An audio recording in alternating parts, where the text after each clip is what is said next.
kila ukimshukuru Allah azza wa jalla, na yeye anakuongezea katika fadhila, na yeye anakuongezea katika neema, na anakufungulia katika barakat. Na kuna neema zingine kawaida mwanadamu hawezi kuzielewa zile neema mpaka apate mtihani wa Allah azza wa jalla wa kuondokewa kwa zile neema. Huna yatadhakkar anna hadhihi kanat neema min Allah azza wa jalla adhima. Wewe unapumua, unachukua pumzi ndani, alafu unatulia, unatoa pumzi na unaendelea kuishi, moyo unapamba. Neema ya Allah azza wa jalla jalila adhima jiddan.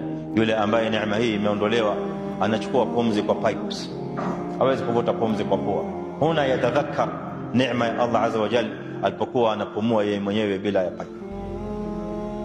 Neema Allah azza wa jalla kathira.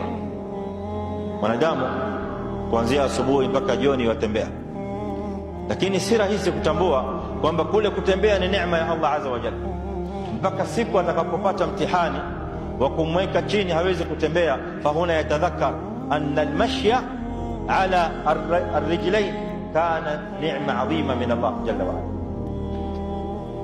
Lakini tunachukua for granted kawaida.